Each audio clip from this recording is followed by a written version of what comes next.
So it's my pleasure to introduce the speakers. As I introduce you, I will also be spotlighting you. This is Dr. Shanta Kumari, who is an advocate practicing before the Madras High Court and family courts for over 30 years. She's completed a PhD and a doctorate in law on sexual harassment of women at workplace. She's filed a large number of public interest writ petitions, successfully got relief to women affected in many ways. She's got an order from the High Court of Madras banning the publishing of photographs of rape victims and commercial sex workers. She's heading various internal committees on sexual harassment against women at workplaces, and she's been appointed the chairperson of the Internal Complaints Committee of CIPET, Ministry of Chemical and Fertilizers, and member of ICC Southern Region Coconut Board, Ministry of Agriculture and Farmers, Madras University. There's a lot more that could be said, but for want of space and time, we've had to abbreviate it, Doctor, but a highly qualified speaker, as you will agree. I will now spotlight Ajita, advocate. Sorry. And so Ajita, B.S. Ajita is an advocate running a law office founded by her father, the late advocate Mr. P.V. Bhaktavachalam, who was the forerunner in the human rights movement in Tamil Nadu, along with her husband, advocate J. Sarvanavel. So the office handles lots of types of litigation, including those involving women, children, aggrieved persons from different walks of life deprived of their rights. She's conducted various seminars, organized meetings for various marginalized sections of people, organizations working for the rights of women and the disabled and their rights, organizations working for transgender, organizations for child rights and marginalized persons who have suffered from forced evictions. So thank you, Ajita. And this is me, Shan. I'm an advocate and I've worked in various different countries, the US, the UK and India, qualified as a barrister. I've worked in IP law firms and I do civil matters, not criminal. Most recently with Raman and Associates, and now I have my own firm. We do all civil matters and arbitration, and I'm also on ICC's sexual harassment committees. I work train companies, POSH, and family law matters. I've been doing divorce cases, and I strongly believe in gender equality, women's rights, and child protection. So I think this conversation is much needed. Mahima Podar is a child sexual abuse awareness educator, a social entrepreneur, founder of the Kindness Foundation, an expressive art therapy practitioner, and a child abuse awareness and prevention educator. She's trained in child abuse awareness, prevention, and has conducted over 100 workshops across India, where she believes that in order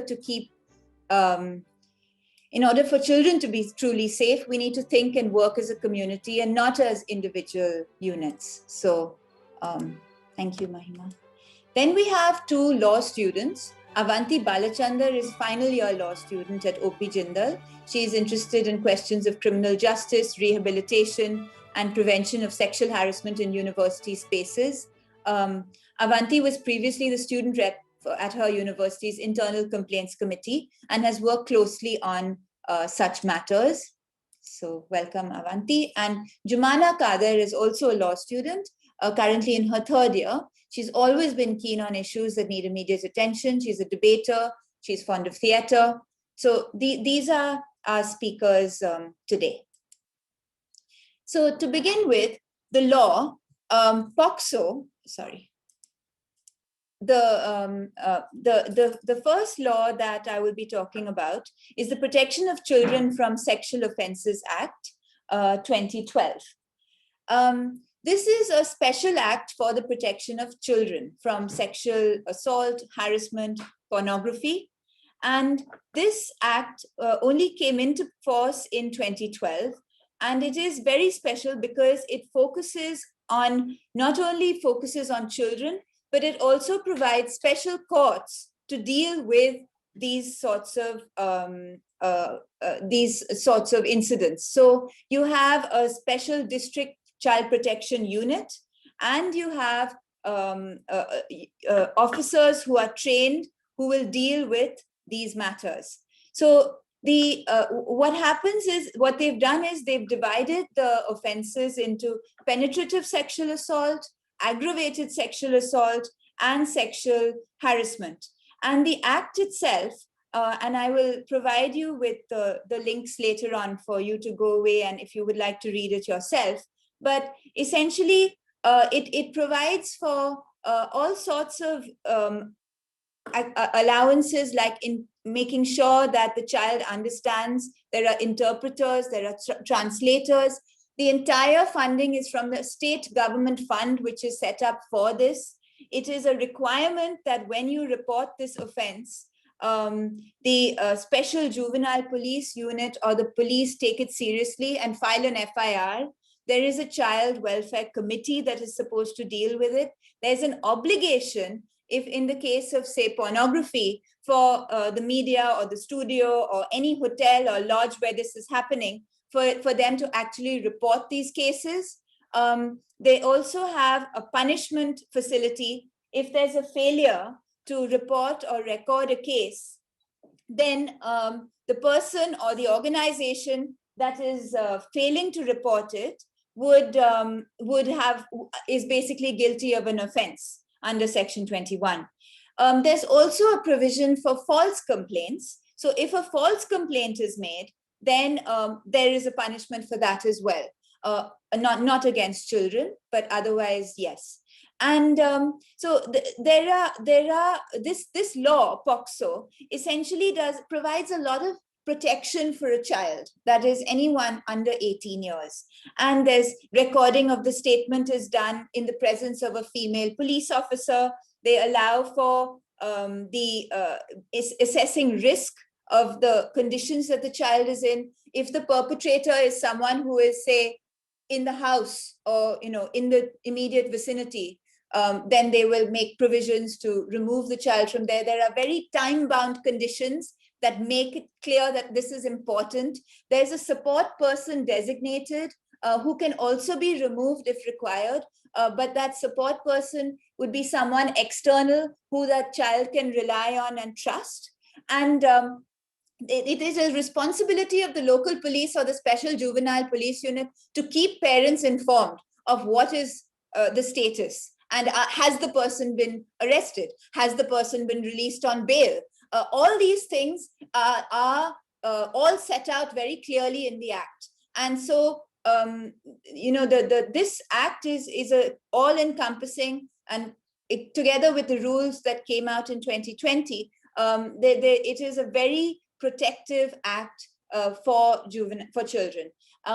Now, also they allow for emergency medical care in the presence of a known adult in case that is the case.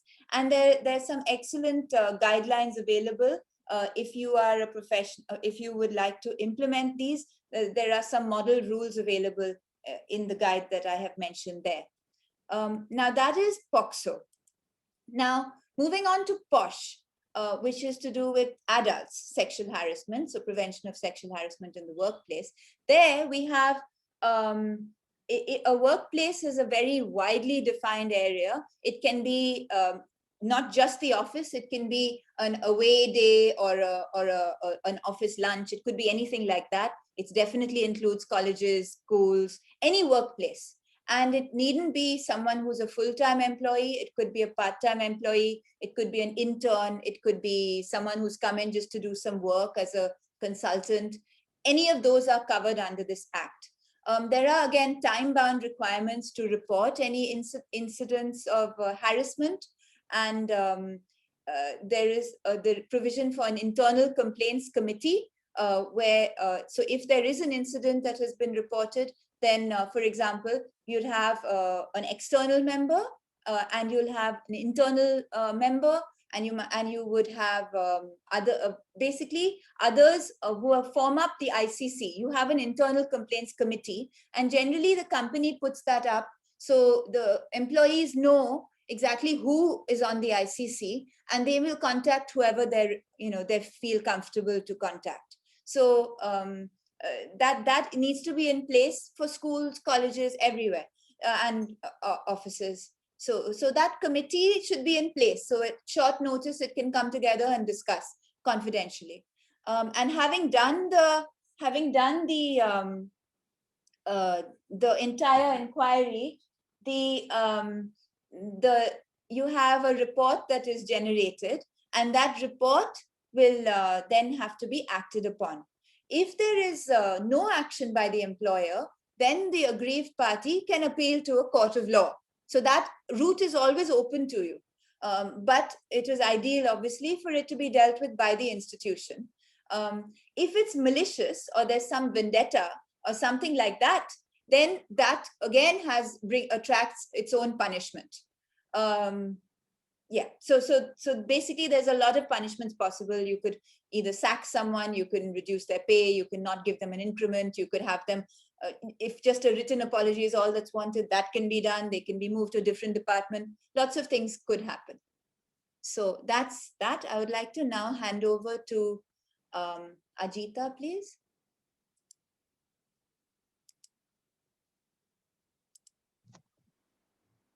Yeah, good evening, one and all here.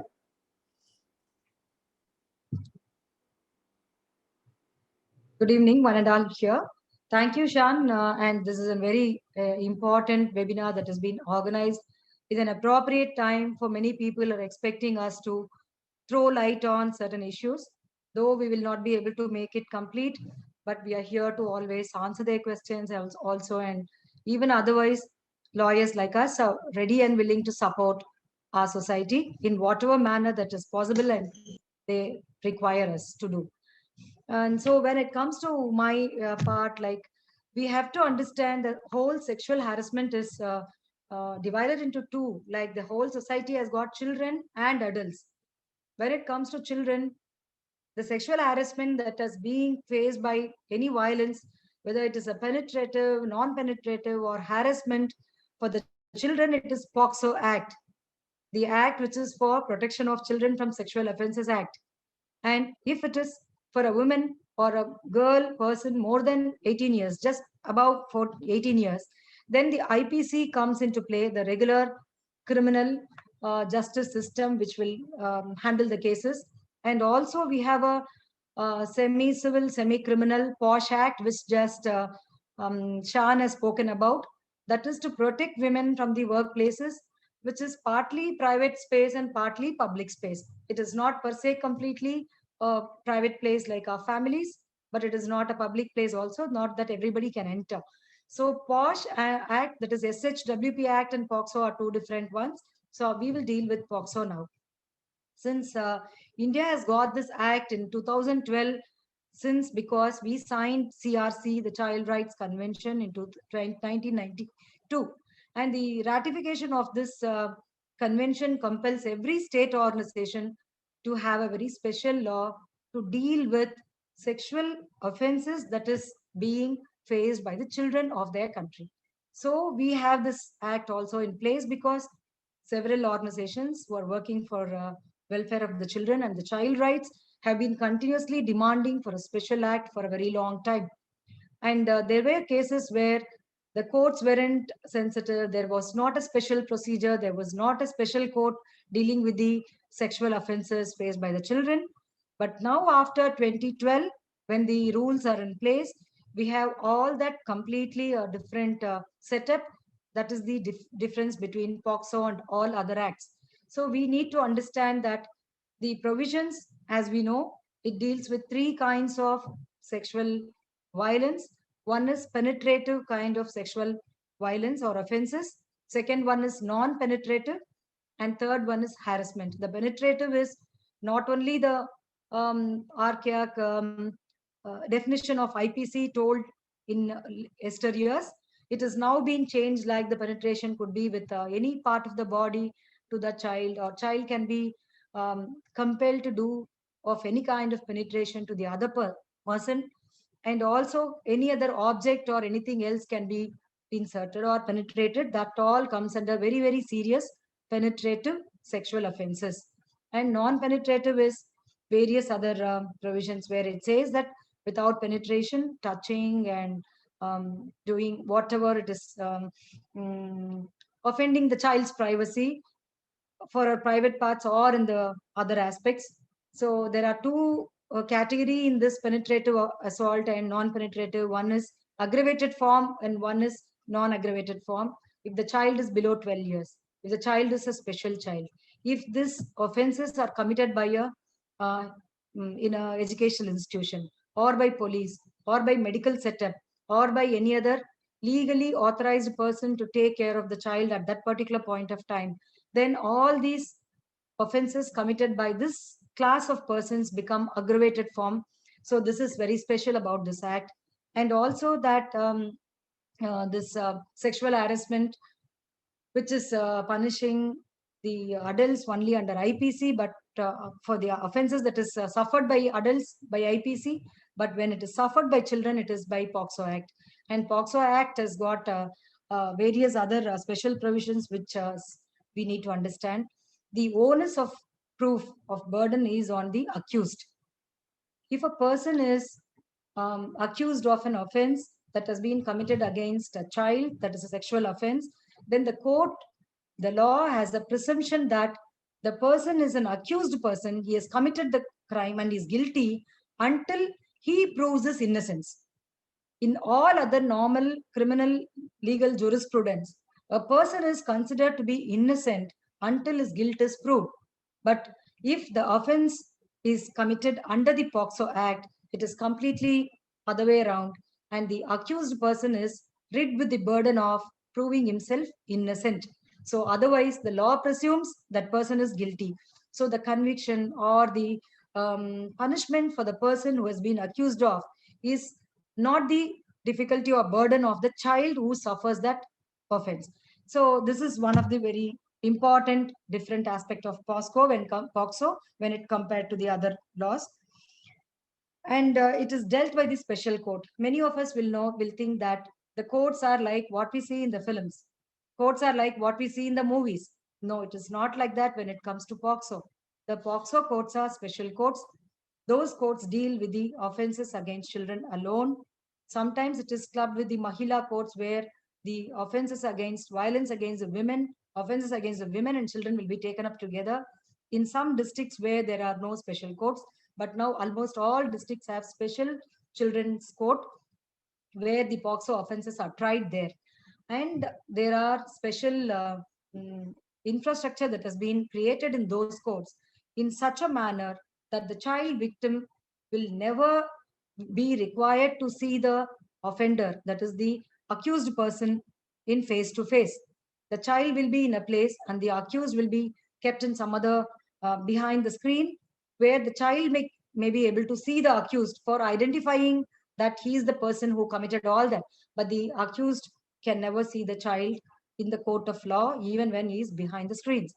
And also the law provides for some other special specific procedure to protect the children so as to tell the defense lawyer, that is the lawyer who is engaged by the accused person, that they shall not cross-examine the child in the manner in which they do with other people to protect their client's interest. So the questions have to be in vernacular, simple, comfortable, normal language, and the questions have to be written and given to the judicial officer at the earliest, and he has to put the questions in a comfortable manner, in a kind manner to the child victim and get elucidate the answers. So the entire atmosphere of the court is child friendly, and that is also provided in the rules of the POXO Act. And also the POXO procedure of investigation is also very special because it is unlike the other aspects, like when the police cannot just inquire the child or the parents or other people who are connected with it. The children have to be inquired by women police officers. They should not be in their police uniform, and also they should be in a civil uniform. And we all know that putting up of names or the indirect identity of the child shall not be made at any cost. The child should also not be said that child living in so and so area, so and so street, who belongs to this, and that other aspects shall not be there.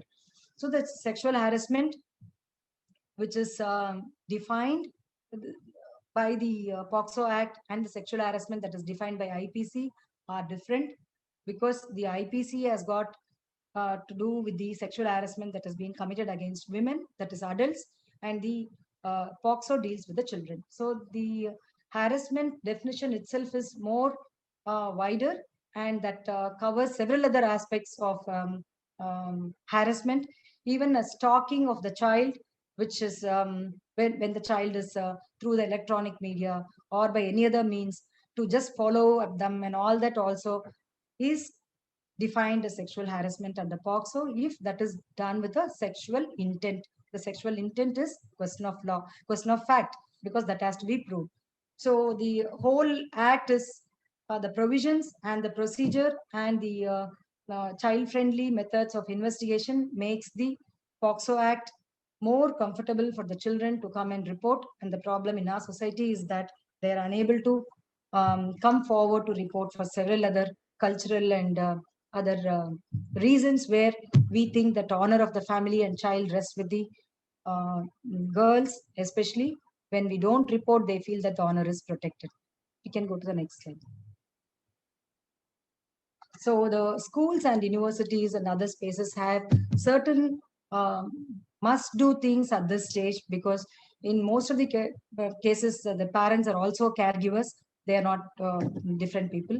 So the parents have to know what is sexual harassment or sexual offenses that can be perpetrated against children.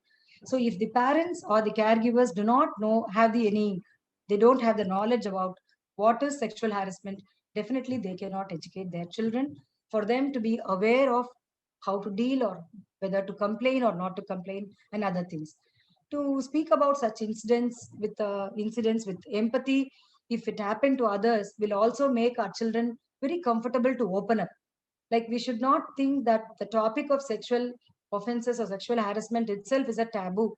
We shall not stop talking about it, even if it is happening to somebody else. But it has to be spoken with empathy to understand the victim is a child and a human being, and the suffering is one and the same, even if it is happening to us. So that is very important for the parents and the school authorities also.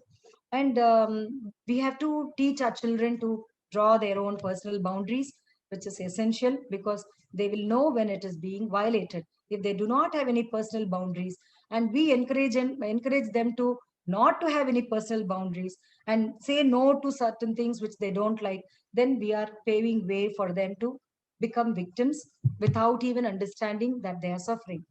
And we have to educate our children that the concept of my body, my right. So when a child is being tapped on the shoulder or handshaken, the child is comfortable. When the child doesn't feel comfortable for any particular person, their looks or their touch or their closeness or anything, the parents normally shall not reprimand the children saying that you are bad. How can you behave like this? He's the uncle and he is the grandfather. He's very close to our family. He's an elderly person. All these things shall not be done by the parents. But we need to listen to the child or understand the child. Why at all the child is not so comfortable with that particular person. So the sensitization has to come for the adult, the parents, and the caretakers, caregivers, and the teachers, and the whoever is the adult person that we are very close to the child. And we have to be aware of the consensual infatuation of a child, that is whoever is 14 plus or 15 plus, from the difference between whether the child is being sexually harassed. And sometimes every infatuation or an casual relationship of the child in their adolescent age is dubbed as if that is a sexual harassment, which is absolutely will take the child into a very distressful condition. So this is the parents who have to understand. So next to the parents, the teachers come into the play, because the second home is school. We are having most of the time of the children at school and the educational institutions. And the children, when they come back home, they take rest and they sleep, and their effective time, their half of their life is being spent in the schools. So the teachers have to understand what is sexual harassment. The teachers have to be taught and they have to be educated.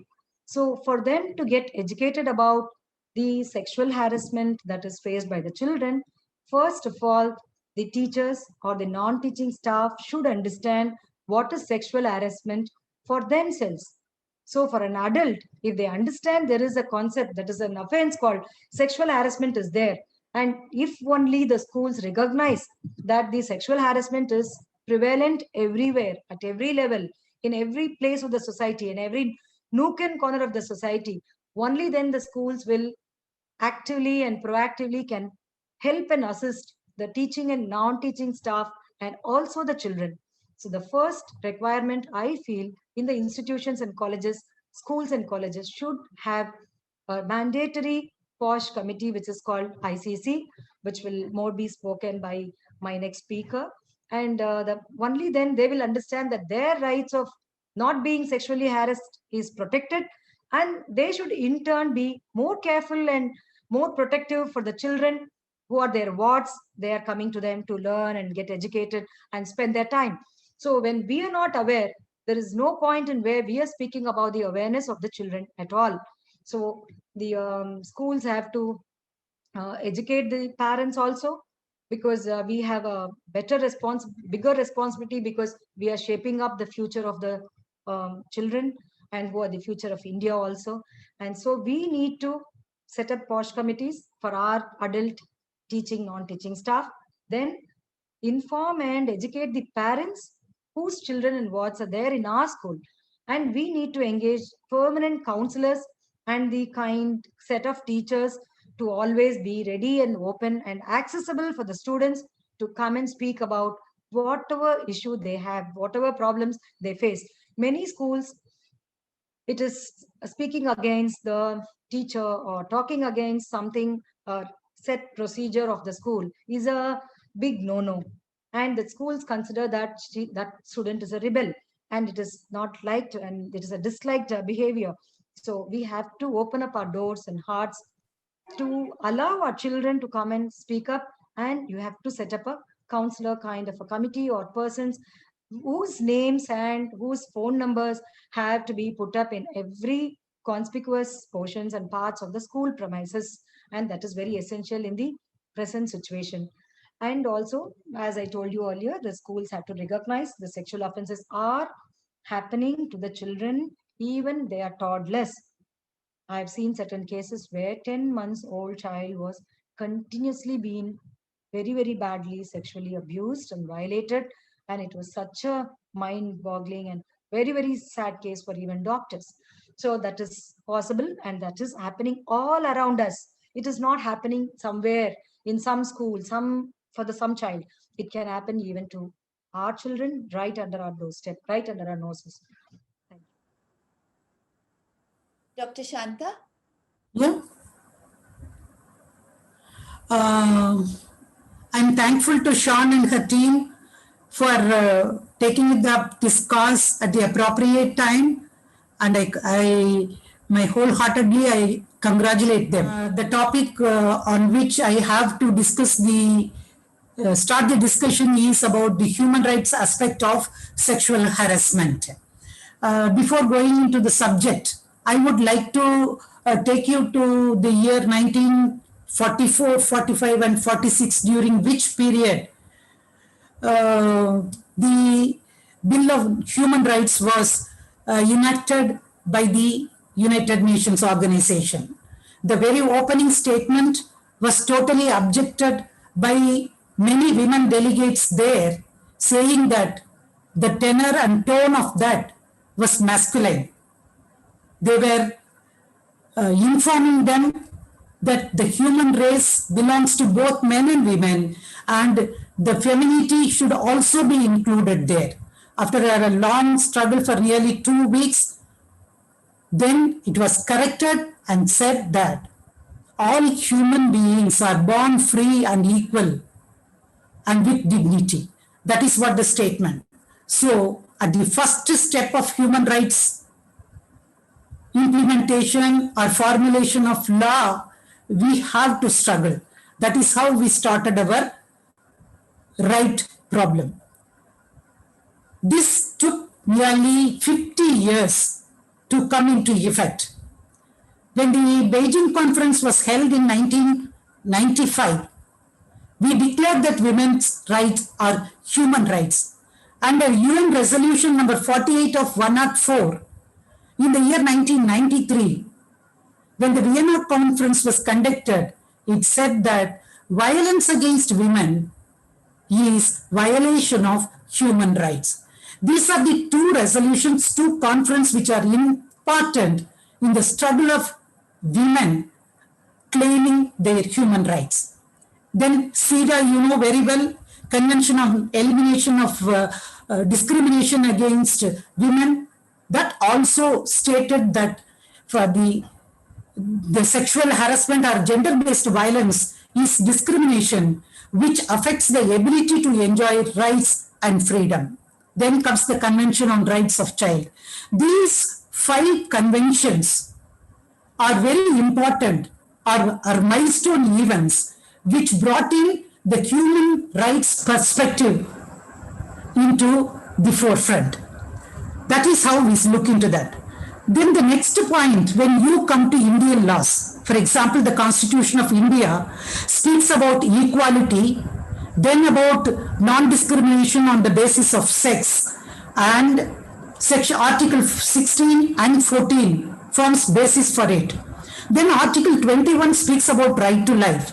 Right to life is not just for food, clothing, and shelter. It is more than that. So the Article 21 clearly states that our right to life means right to live with dignity, right to live with harassment-free situation or environment. That is what Article 21 said.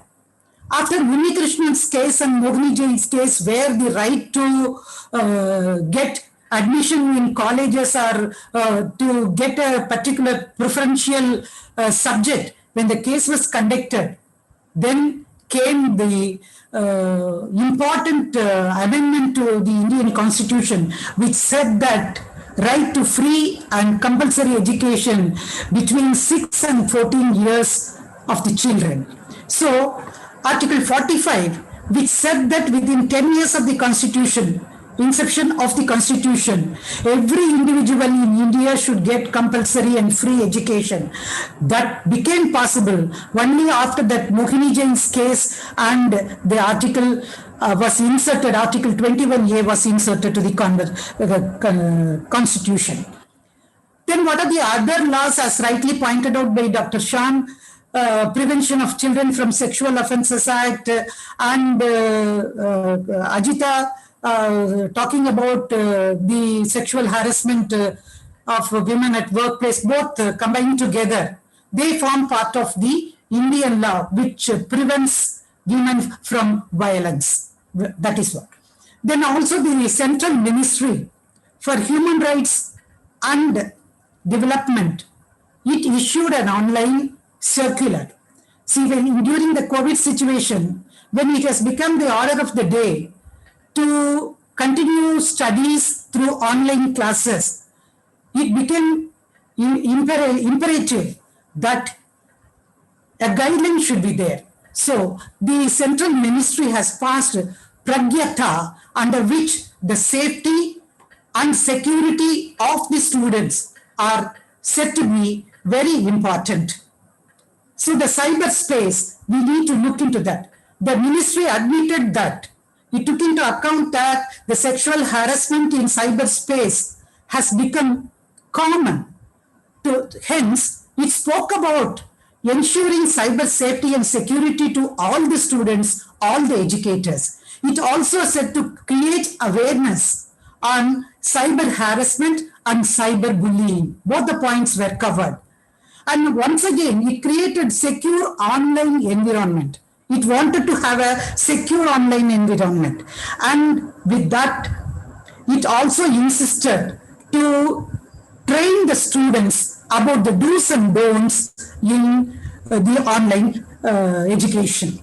So by that, all these formed together has brought in sexual harassment, a violation of human rights in Indian educational system. Then comes why it happens, why sexual harassment in educational institution. The basic reason is that unequal power relations. between student and a teacher, employee and a supervisor, junior teacher and a senior teacher, research scholar and a guide, and management and faculty. So the power equation was not at par to both the parties, and hence it created lot of problems. For example, if we say the awarding of grades is in the hands of the teacher, while a complaint is lodged against the teacher, that will affect the child's education. Hence, the unequal power relation was taken into account while discussing about the sexual harassment at educational institutions. If you go through the various researches which happened in India during 2010 to 2020, this 10 years period, that will prove that all the educational institutions are suffering because of increasing number of sexual harassment cases. For example, if you take it in Delhi state, the University Grants Commission conducted statistical collected data regarding the sexual harassment issue. The outcome of it found that most of the private colleges are better knowledge with reference to sexual harassment and anti-sexual harassment policies, while the government institutions were very bad in that. And in 2013, when an audit was conducted amongst the nursing students, it was found that 91% of the nursing staff who participated in the data collection had stated that at least 91% they experience one form of sexual harassment. And the result was that 30% of the nursing students were experiencing 3 kinds of sexual harassment. That was a shock to the medical system at that time. Then the individual research conducted by Aditi to Udupi, Karnataka state, between amongst the UG students, that clearly states caste, sex, and the course. These 3 play a vital role in increasing sexual harassment cases. Then one Pavitra and Relton conducted a research amongst the adolescent students, school-going students at Tirunelveli, wherein they found that these children, they do not understand the difference between rape and sexual harassment, and also that they are forced to see or exposure of genitals was one kind of which is specific in Tirunelveli, and also physical touching was happening there. So these type of reports brought in the real face of educational sector, wherein the students are suffering because of sexual harassment things. Then if you remember the Me Too movement 2 years back, 2-3 years back, how it started in India. One law student, Roy Sakar, while in California, she brought in a list of sexual predators in colleges, universities, and in the educational sector, and listed all the names, collected the affidavits from the girl students, and even some of the boy students also had given such sexual harassment complaint. And she published in the social media. After that, a big hue and cry happened, and this was brought to the knowledge of the court. And when the matter was brought up to the court, all the victims filed affidavits about the sexual harassment caused to them because of their teachers or staff in the university. That is how. So all these researchers had revealed that Indian educational system is suffering because of sexual harassment. Now I come. We need to take up how it becomes a human rights violation. That is to be, see, when a sexual harassment is happening, it undermines their sense of personal dignity from an individual, and also that it challenges their personal safety and security. More than that, their educational career is spoiled, and there are a few students who get dropped out from the schools. That also happens. Then it also interferes with the ability of their fullest potential, which stops them from proceeding further. And also, in various other cases, they attempt to commit suicide, and their psychology has turned into depression and anxiety, which made them to become violent individuals. So all these things will come under human rights violation. That is why Sean has selected this topic, that the right of education free from sexual harassment as human rights violation.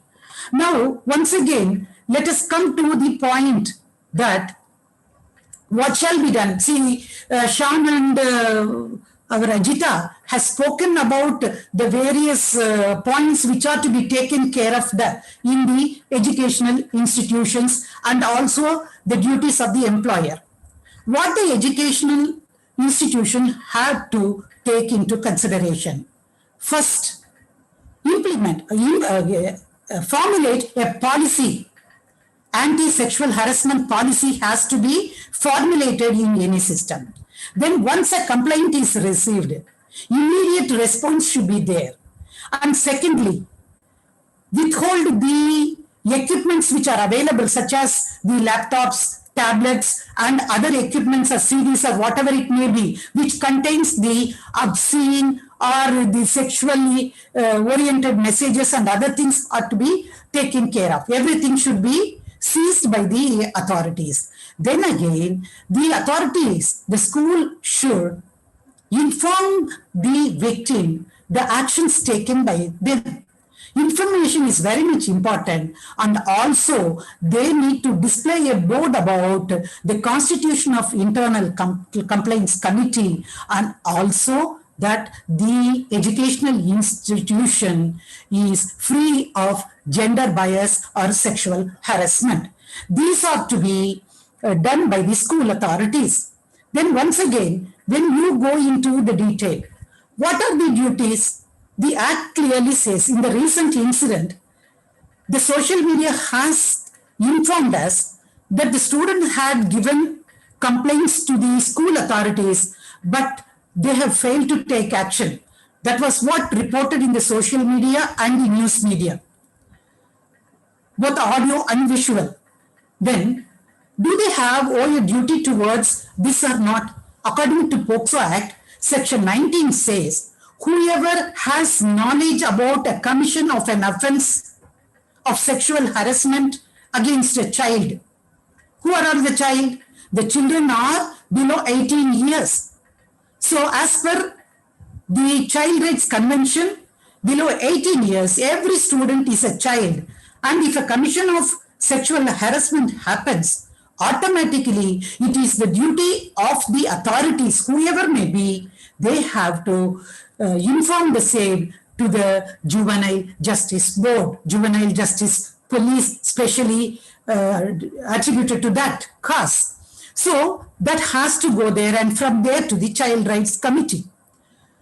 So what happens if it is an institution? Section 20 clearly of POCSO Act clearly states that if the institution fails to inform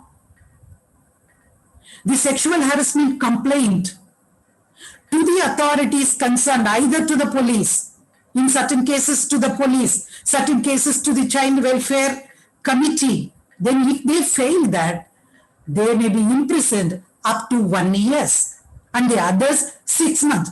So this is the case wherein every educational institution has to is duty bound to report the cases to the authorities concerned.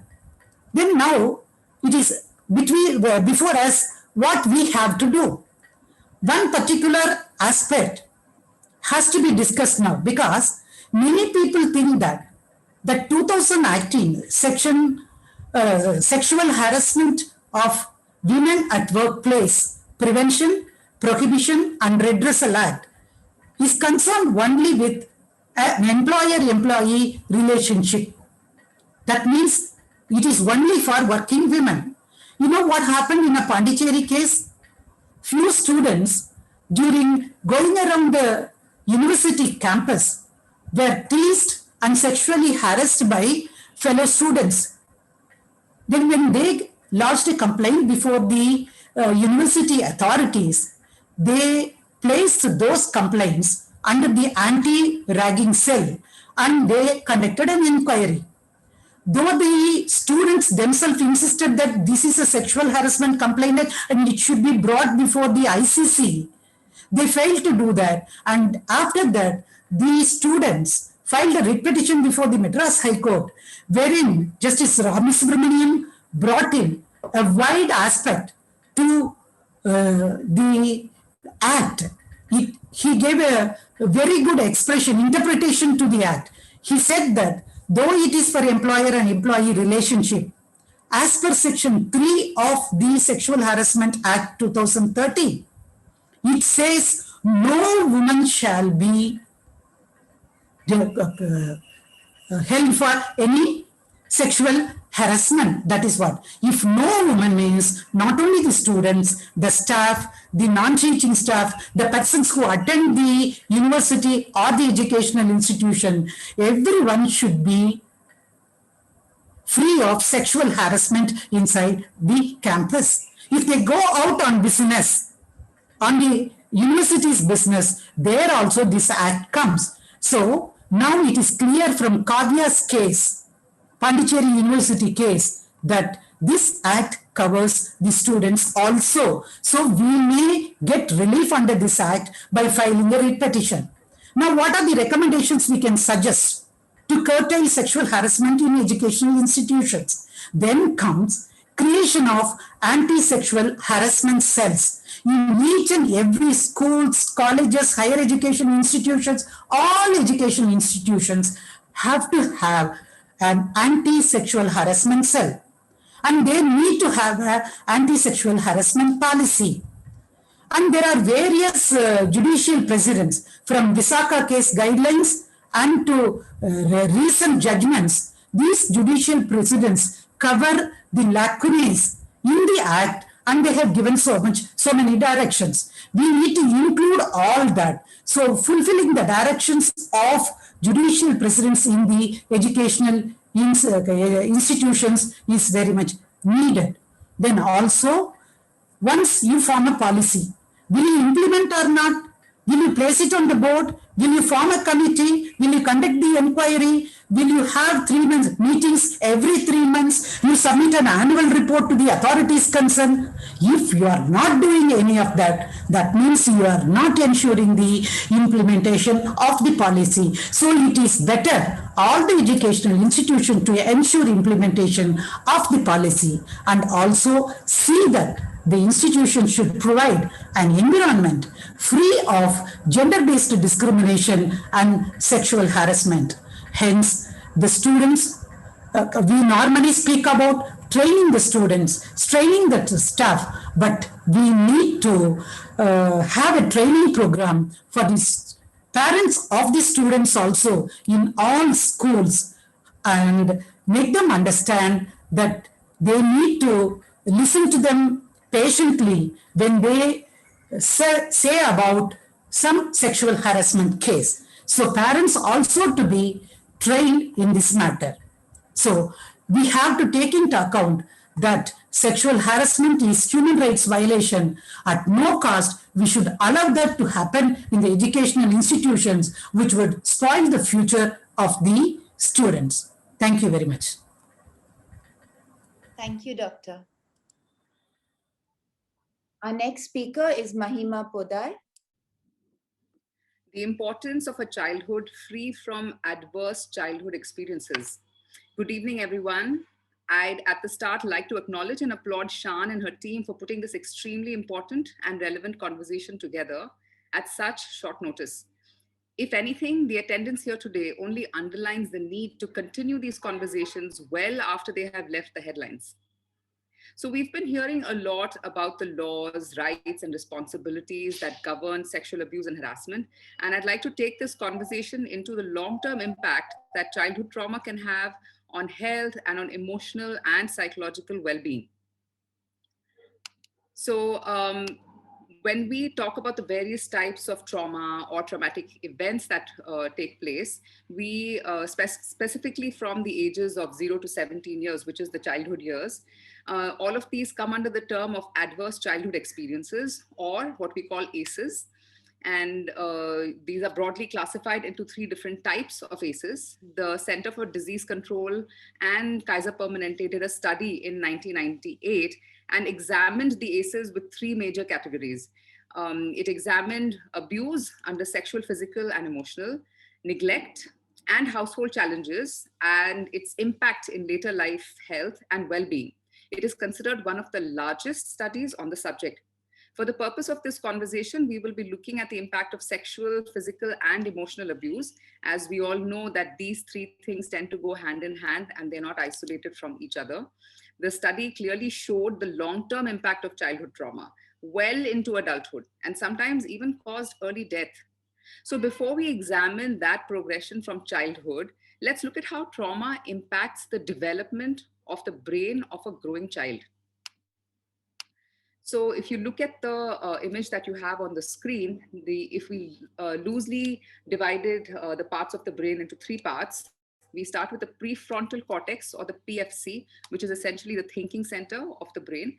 And early childhood trauma leaves that part of your brain underactivated. So what that results in, the child has difficulties in concentrating and learning. And this is how the brain develops, with difficulties in learning and concentrating well into adulthood. Then move on to the anterior cingulate cortex, or the ACC, which is the emotion regulation center. This is where we learn how to, during the young years, we learn how to regulate our emotions. And this too stays underactivated, because thinking about this, the trauma itself, can be so overwhelming that the brain shuts that part of it down. So as the child grows into an adult, there is difficulty managing emotions as well. Then we come to the amygdala, or the fear center. Now this part of it is overactivated, and the child has difficulty feeling safe well into adulthood, leading to all kinds of issues, in the adult life. So what we're seeing over here, that a traumatized brain is literally bottom heavy and unable to function normally in a way that's fulfilling and way that contributes to the overall well-being of a child into adulthood. So for some survivors of childhood sexual abuse, there is minimal compromise to their adult functioning, but others experience psychological, physical, behavioral symptoms as a result of the abuse. The long-term effects are varied, they're complex, and they're often very devastating. Depression, anxiety, and anger are the most commonly reported emotional responses to childhood sexual abuse, but you also see things like gynecologic problems, including chronic pelvic pain, dyspareunia, vaginismus, non-specific vaginitis, and even gastrointestinal disorders are common diagnoses among survivors.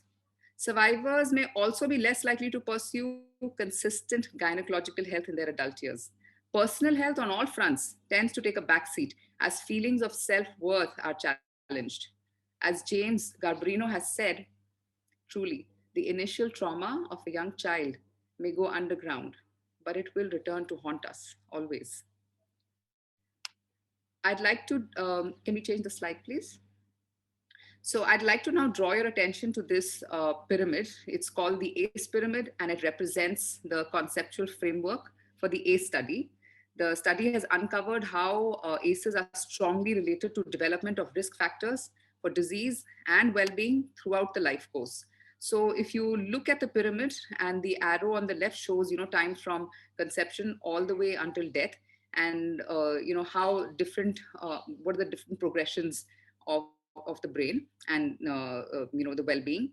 So sometimes this can even start, there can be a layer underneath the advanced adverse childhood experiences that you see at the bottom, and it starts right from gestational issues, if there is any trauma during that period, and sometimes there's a societal trauma as well, the local context. So starting from that, then when the child is born and during the childhood years, if there are a number of these experiences, as we have seen in the previous slide, this leads to disrupted neurodevelopment, and that in turn, moving on, will lead to social, emotional, and cognitive impairment, which moves on to adoption of health risk behavior, high risk behavior, addictions, suicidal tendencies, which moves on to disease, disability, and social problems, and can even cause early death.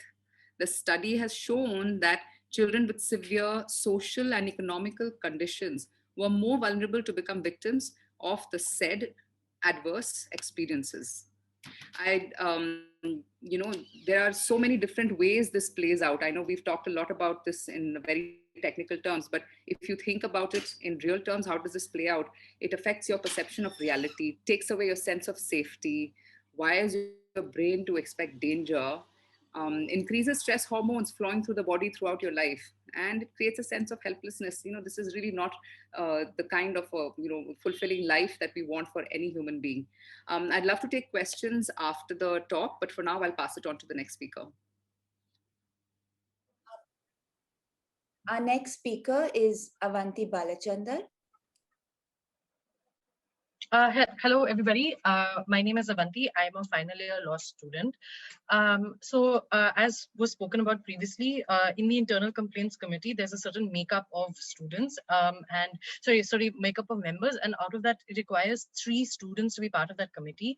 I was fortunate enough to be elected as one of those students for my college. So I'm just going to talk a little bit from the student perspective about what schools and also perhaps victims and survivors can do if they've been sexually harassed. So the first question is, what should you do if you have been abused? And the number one advice is to not keep it to yourself. You should go and talk about it to someone, even if it's just a very close friend or somebody that you trust. Do not keep it inside. Tell someone about it.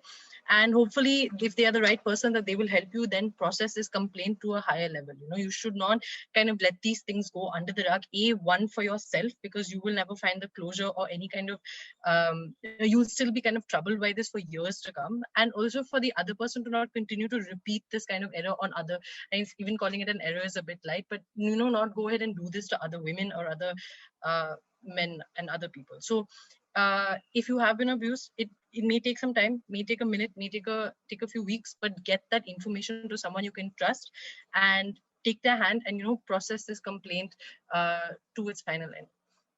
And speaking about processing complaints, usually colleges should have a student representative. So this COCSAS in our college, that's what our internal complaints committee was called. It was a committee on gender sensitization and sexual harassment. So they did a dual role. They handled both the sexual harassment complaints, the formal complaints that would come to them, and they were also tasked with the job of looking at creating gender sensitivity modules, kind of looking at trainings for students, just generally how to make the students in our college more gender sensitive. And so it was actually it's something that I encourage all kind of universities and colleges to and schools to also implement, alongside the fact of setting up an internal complaints committee. Because the first thought is not, oh, why should we have a student in this role? But having a student in this role is actually quite useful, because the student acts as a liaison between this internal complaints committee and the larger student body. If somebody has a complaint, sometimes processing that complaint or like taking it forward might be difficult for them. So having a student whose entire role is just following up on those complaints, making sure that they're comfortable, making sure that they're okay, can be very beneficial, not just for the student, but also for the university administration and internal complaints committee in place. So I would really recommend. So our college had an internal complaints committee about 5 or 6 years before they had a student representative. And if they had both together, it might be kind of different. And now that they do have both together, the way that the committee is functioning is also changed. So I think maybe universities and schools that are just starting to set this up can think from the get-go how to have a student representative on board to help them, not just the complaints committee, but also the survivors/victims that approach the committee. with regard to kind of how gender boundaries and need to be treated, colleges also have to understand that students are excited about entering college, this new chapter of their life, and they're going to try and enter relationships, something that you see in movies and something that you think you desire. But the thing is, in schools and colleges, we're not really taught what a healthy consensual relationship looks like. And that's why, as a student representative, a lot of the cases that you end up seeing are intimate partner violence, and a lot of it can be avoided if students are taught from the get-go what a healthy, what a consensual, what a good relationship looks like, without kind of having to and while we're teaching sex ed, this is also kind of within that realm, but also outside of it, trying to encourage yourself to say no, to say that, okay, I don't want to do this activity today. So colleges and universities can work towards, especially incoming students who are just kind of leaving their homes for the first time, don't know what to expect, can be kind of taught and told that this is a way to be stronger, this is a way to have a good relationship. So on that note, I think I will pass it on to Jumana. Thank you, Avanti. Greetings, everyone. I'm Jumana Kada, and I'm principal person in legal studies. I'll be throwing light on how institutions can approach sexual harassment issues. At present, most of the institutions do not have a solution for this, as according to Hindustan Times. I'd like to explain an illustration in this regard for the purpose of this discussion. Please allow your imagination to sprout. Mentor A explains a concept to student B using an outrageous sexual innuendo. Student B is startled and furious. This scenario, if it happens in an idle institution, it'll have the following consequences. 1. Student B initiates a discussion in forums that are dedicated for this purpose. 2. Based on the discussion, student B files a complaint at the grievance redressal board of the institution by adhering to strict confidentiality principle, because that way it'll be easy to pick on high profile offenders and make them liable. 3. The grievance redressal board undertakes an extensive investigation process. 4. The board bases its decision on the institution's policy on sexual harassment and uplifts the same. The mentor is ordered to submit a written apology to student B. If the student is not satisfied, the mentor will be ordered to write a better apology. Thereafter, to uphold the values of the institution, the mentor gets suspended from service with a black mark. Now, let's get back to the same illustration and see what consequences will follow if it happens in a present day institution. Here, student B is not furious, but is confused because she doesn't know what harassment is and in what all forms it can take place. For the sake of the sequence, let's keep in mind that she's furious with the attitude of the mentor, but she cannot speak up about it because she doesn't have a safe place for that purpose or a discussion forum, owing to the stigmatized society we live in. If at all she musters the courage to speak up about it, the institution covers up for the offender.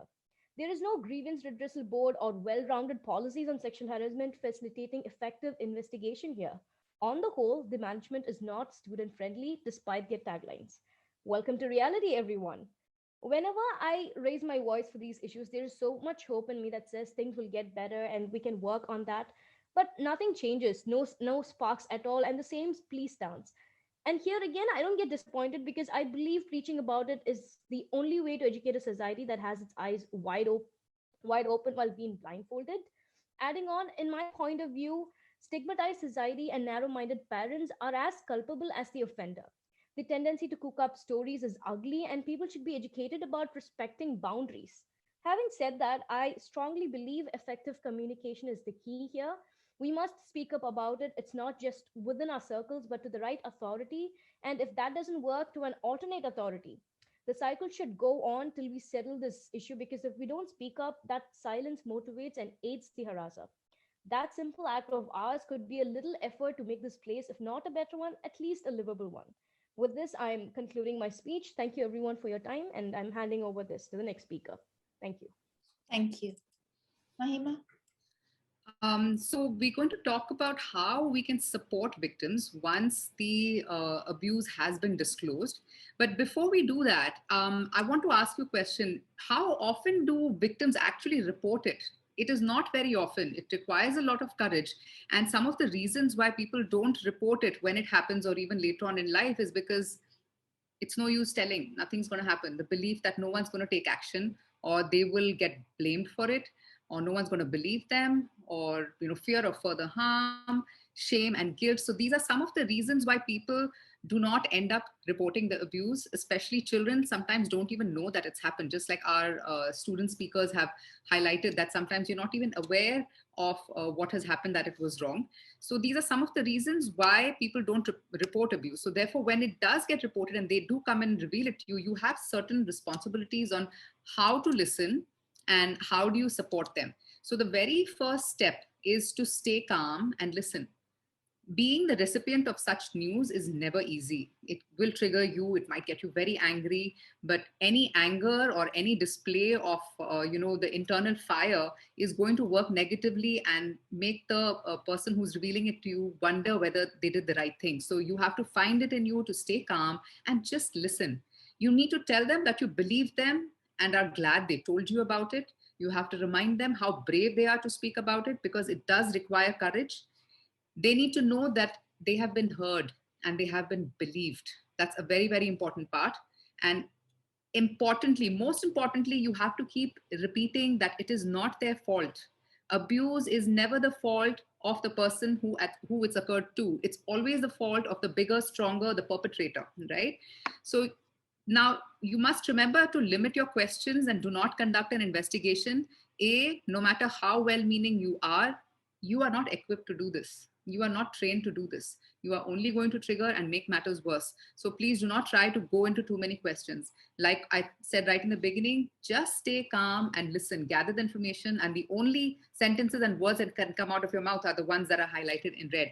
So if you have to limit your questions, what do? You report it to a professional. They are trained to do this. So whether it's to the police or to the head of an organization, or if you are the head of an organization, we've talked a lot about the responsibilities of the recipient of such news in the earlier part of this discussion. So please apply all of that and don't wear the detective hat on your own. Now, when we preventing abuse in children and in victims, how do we do this? We promote social norms that protect against violence and adversity. No form of violence is okay, not even once. And there is no exception to this rule. Public education for campaigns, bystander approaches, which means do not be a bystander to abuse happening in front of you, whether it's verbal, psychological, or emotional. Do not be a bystander. You speak up, no matter who it is, no matter what it is. You find your own way to protect the recipient. Now you enlist men and boys as allies in prevention. This is a very important part. They are not somebody who are our enemies, but somebody who we have to enlist as our allies. Legislative approaches to reduce corporal punishment on children. And especially for parents of young children, you need to stand up for your kids and empower them to stand up for themselves and for their friends. Above all, do not allow abuse to happen, even if it is to someone else's child. How does raising awareness and public campaigns of awareness help? It changes how people think about the causes of ACEs. It shifts the focus from individual responsibility to community solutions. It reduces the stigma around seeking help and revealing abuse. It promotes safe, stable, nurturing relationships and environments where children live, learn, and play. So let's all help our children reach their full potential, create neighborhoods, communities, and a world in which every child can thrive. But I'll put it together and put it on YouTube, okay? Because we had many people who couldn't come in. So at this point, there are some questions in the chat. And at the same time, if you have suggestions, I'm hoping that lawyers and experts and students and all those like yourselves would be willing to, we can put together similar interesting legal-based seminars on this or related topics. We're quite interested to see, very interested to see gender equality in place. So with that said, questions, I'm just going to read out questions and ask the speakers to please stay in the spotlight. I'm going to stop share at this point. There's a statute of limitations that makes it impossible to punish an offender if some years have passed. Ajita, do you want to take that one? Generally, yes, but there is no limitation as such, but the criminal jurisprudence says the FIR has to be filed at the earliest after the offense has taken place. Many times when the delay is happening in the sexual offenses, the evidences relating to such penetrative, non-penetrative and other offenses can be missed due to effects of time. And so if we are able to support the case with the circumstantial and other evidences without medical evidence, if that is been erased by the time, then we can win in the case. Otherwise, it will make the case become weaker. But there is no specific time limitation that is being given in the statute. Jamuna is saying from Abacus, what if the victim hesitates to report and the complaint comes from a third party? Are these valid complaints? I can answer this from a posh point of view. Yes, a third party can certainly talk about it. However, if we're going to pursue this as an ICC matter, then we need it. We need it in writing, and we will need. You can certainly flag it, but generally we need to persuade the victim to have the confidence to speak up as well. With regard to children, can you? Children, they are students, and children also we can approach the child welfare committee or the special police and juvenile justice system. That also can be done. So if a teacher sees something happening and the child is scared, the teacher can take it up, right? Yeah, teacher can take it. There is one more situation that can arise. Can I add here? Yes, Ajita. In POCSO cases, the reporting of the cases is mandatory. If a doctor sees a child or counselor sees a child, it's mandatory. But the parents and the child can fervently request the doctor and the counselor to not to report this case. So in such event, this has to be reported along with the mandatory reporting clause. If they're not reporting under Section 19, the counselors, doctors, whoever comes to know about the POCSO offense becomes an offender themselves as per law. Yeah. So when the child is not willing, when the parents or the caregiver who are the adult who is taking care of the child says that we will not speak up, then we need to give them counseling. In the cases in which it is prejudicial for the society at large, for a serious sexual violence, a penetrative sexual violence, then the child or the caregiver doesn't have a say in stating that we will not speak up. But we should also understand the case may end up in an acquittal if the first victim, that is she will be the prosecution witness, number one. If the prosecution witness herself go against what has happened, then the accused may escape the clutches of law. So with this, we need to have the child and the parents get into the counseling to be bold enough and come forward and assist them to deal with other socio-economic or cultural issues that prevents them from reporting. So there are cases where the victims are not willing to come forward in POCSO. It's also it's made as simple as possible for the child. So the child shouldn't be scared to come forward because it can be recorded. They will never have to face the perpetrator. There's a special unit that's trained in this, and they will have someone beside them who's a support agent if they wish. So there's lots of reasons to because if they don't catch this person, the person will do it to someone else. Exactly. If the parent says, okay, just leave it for now, let's not make a fuss, they may graduate, but then that person might do it to someone else. I mean, so there are lots of reasons to take the plunge, right? To this reply is that the recent announcement of a phone number in public to lodge complaints, that also gives insight into this subject, this matter particularly, because even the matters which had happened long back also was brought in, and that added to the offense, added to the gravity of the offense committed by a particular person. So that can also be done. Yes. So I'll actually put that phone number in the chat. That's a good point. I will paste that. Thank you, Doctor. Would any one of the speakers here know of a of good a legal good legal curriculum. education curriculum for senior children, which helps them to understand the law and be part of creating safe institutional spaces. Do one of the students have any inputs on this? Where's Avanti gone? Auntie, I'm here. My internet's been iffy. We've made ones for our university, like for incoming freshers, but like I don't think there's one that just exists on the internet and that's particular for Indian law. But I think there's there's information about like sexual harassment, child sexual abuse very generally, but about specific to India, we need to kind of make it. Try it for students. There's nothing that exists. I would like to add on here. Yes, Jumana? There are like courses on POSH and POXO Act where Yes. the course is specifically designed to explain the legal nuances in the act. So I think that will be helpful. Okay. Shan, I just want to add over here. I've actually devised a curriculum for students and for schools, for the teaching and non-teaching staff, which kind of just simplifies the POXO Act, because I'm talking about education institutions. So mainly that into just the highlights of what they need to keep in mind. So it's a bite-sized kind of a training curriculum for a couple of hours where you know the basics of what you need to equip yourself with.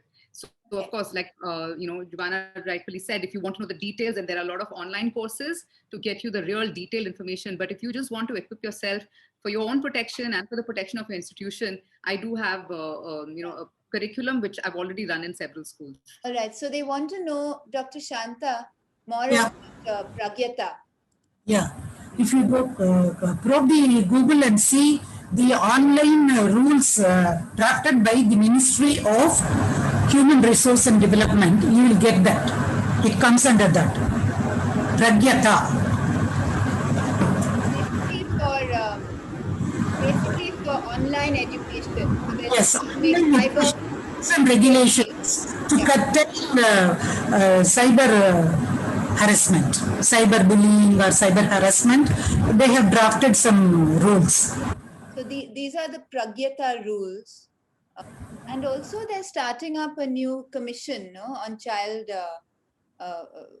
The state government is setting up a new committee now. To draft the rules for online classes. That is what they said. That is what they said.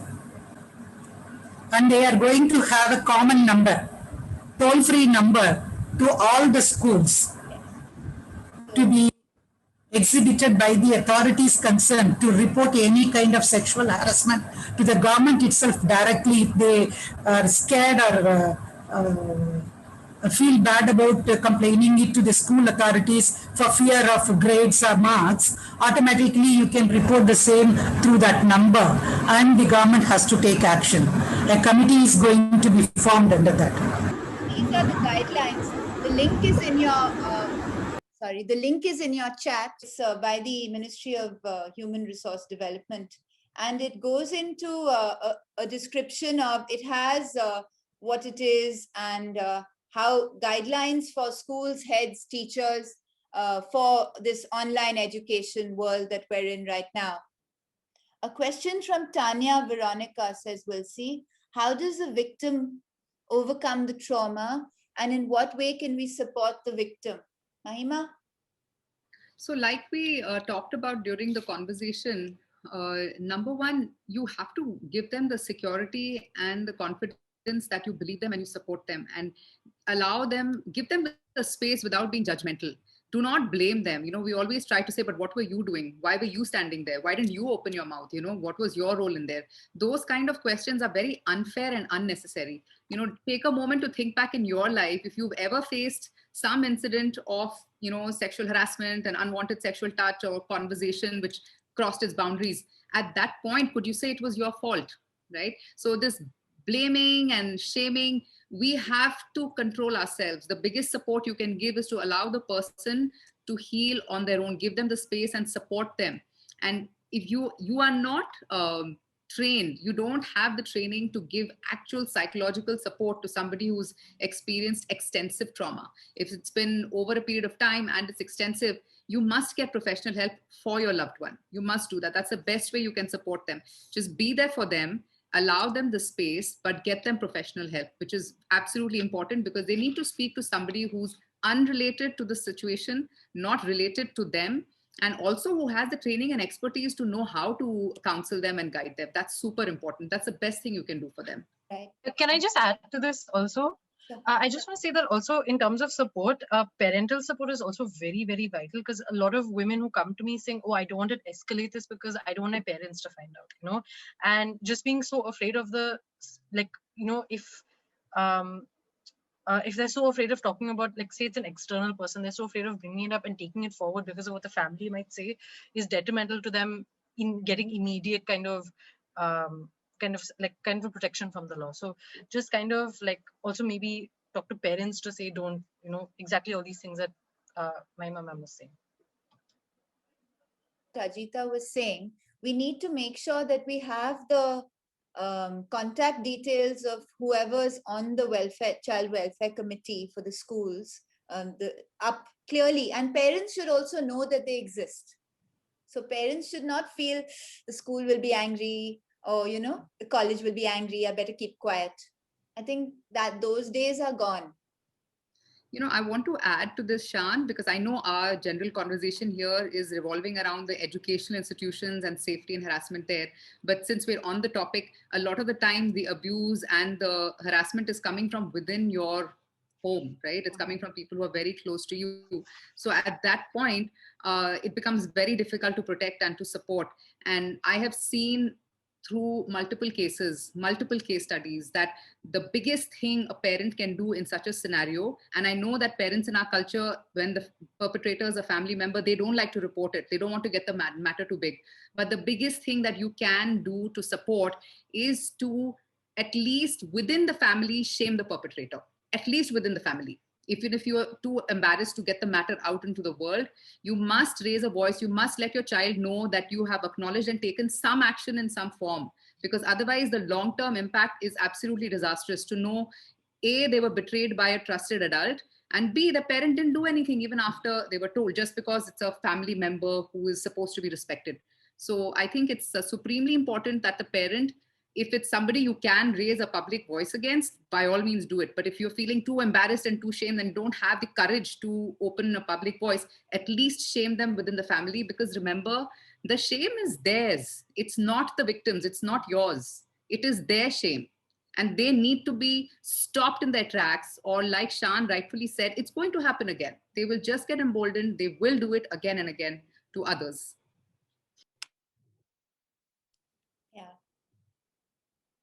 Like we were discussing in the rehearsal yesterday, I think all of us have experienced some form of, you know, this, and this is not what we ever want girls to have to. You shouldn't have to, girl, boy, whatever, shouldn't have to go through it.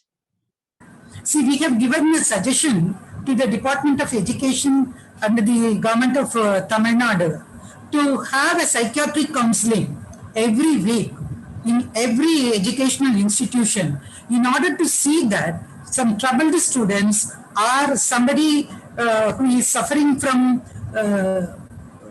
depression or anxiety has to approach the authorities concerned, the doctors concerned, and from that we can see that something can be done to them properly, proper guidance and suggestions may be given to them. That can be done. As part of this only, we have given a representation asking the authorities to attach a psychiatric counseling center in every educational institution. That sounds like a worthwhile suggestion. Thank you, Doctor.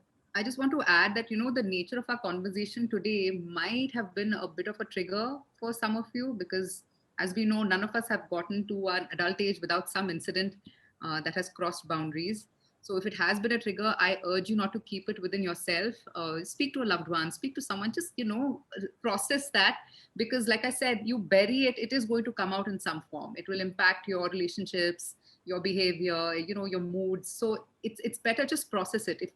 If you have kind of discovered certain things about yourself for the first time in this conversation, please don't just bury it. You know, it's the purpose of this talk today is to help you not only after the fact, but also to help you prevent it, understand, analyze, and also reach for help.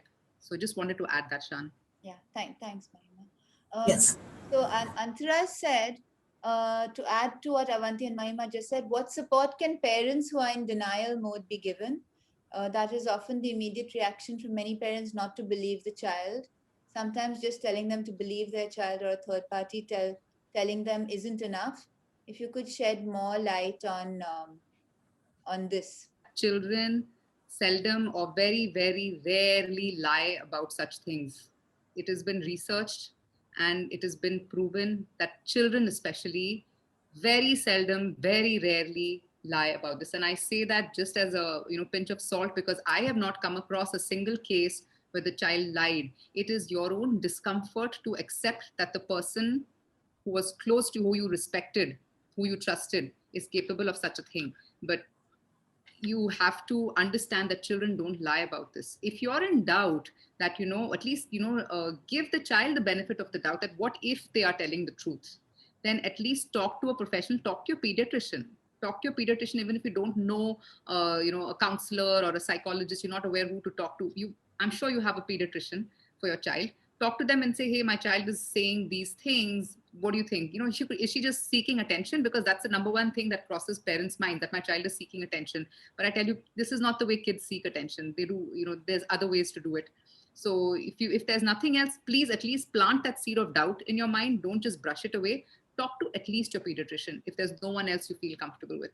Also, I think just to add, I mean, what you'd mentioned, I think in your slide, was look out for the warning signs. Because you hear about kids who are cutting themselves, doing all sorts of things.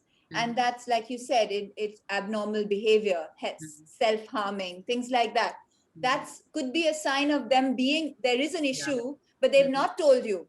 And people are shocked, like, my child, I didn't even know she was going through this. She didn't tell me. She won't tell you, but there'll be signs. She won't eat, or she'll, whatever, things that, and, as a parent, I guess we all worry about these things. We have to keep looking to check everything's okay, because they may not come and tell us, this is the issue. But I actually didn't have a chance to talk about the warning signs today. We discussed it yesterday, but I kind of, in the interest of time, I glazed over it. But rightfully, as you've said, Shan, look out for changes in behavior, not the regular patterns of how they already are. But if they suddenly become quiet and they've normally been very gregarious, that's a sign that something is up. Okay. And you're not professional, so don't conclude. It's time to talk to a professional like your doctor. Or maybe they start having nightmares, or they're unusually anxious, or they avoid social situations, or if they're afraid of being left alone with maybe someone in particular. Maybe they're having irritability or angry outbursts, aggressive behavior towards others. So any of these have to be changes in behavior. That cannot be the regular pattern. So if you're noticing something distinct and it's a change in behavior, it's time for you to stop in your tracks and talk to a professional and note all your observations. Above all, trust your instinct. If your gut is saying something is wrong, if your gut says, please listen to it. Your gut is never wrong. As a mother, as a father, as a parent, your gut about your child will not be wrong. Please follow that instinct. And it can be a boy also. It needn't be just a girl. Yeah. Boys also get abused. Absolutely. In fact, we have data to show that. I just want to refer a case here with reference to what Mahima has stated. Shall I? Yes, please. Yeah. Think about the Ayanavaram case. The Ayanavaram child who was aged 14 or 11, 12 or 14. That girl was sexually harassed, but the mother could not understand what trauma she was undergoing. That means we need to train the parents also with regard to that, as Mahima rightly put that. And we need to make them understand that the child is in trouble, and you need to understand the changes in her, the fear psychosis under which she is living. All those things ought to be considered. That has to be. The clear case is Ayanavaram case. Do you remember that? That's in the building. At the lift man and the plumbers, electrician. Yeah. Horrible case. That is a case where we need to say that the parental care is less, and they never saw their child's trauma, failed to see the the child. So this case actually very clearly highlights the fact that we need to think as a community. I refuse to believe no adult over there ever saw something and felt that it was, something is off. Somebody had to have noticed, but they decided they didn't want to poke their head into this. Doesn't concern me. I will not, interfere. So what is this concept of, oh, we live in a housing, we live in a big building, there are lots of people, so we're safe. We are not safe until we start looking out for every child around us. We have to expand our circle of concern beyond our own child. So, you send your child down to play with other kids. If some other driver or watchman or maid manhandles your child, if the other parent is not looking out and saying, what are you doing? Stop it. And then comes and reports it to the mom, they get emboldened. They're going to keep doing it. That particular case, the mother had psychological and she had a depression issues, and she herself was had a problem. So she had no capacity to look at the child for some time. She had an issue. Yeah, it's a very pathetic case. It's absolutely, we can't even like something that keeps you up at night, that whole thing. But like Mahima said, someone else must have seen something, but they chose to not say anything. It's only after the entry of her sister, she came to find that there is a change in her attitude and something is wrong with her. She questioned her, and only later we got that she was harassed by so many persons. He was away and was not living with them. In that particular case, it was very, very pathetic. The father wasn't living with the mother. He was working elsewhere. He comes only once in 3 months or 6 months to visit them. He doesn't live there? He was outside India. All right. Lots of very nice messages. Please read, speakers. And I should thank Wilsey and Monisha for their help, and Payal. So all our team. And so thank you so much to all the speakers today. Wouldn't have been possible without everyone making it happen. So hopefully we'll do a follow-up session. If people give suggestions, maybe we can see what want to go deeper or something.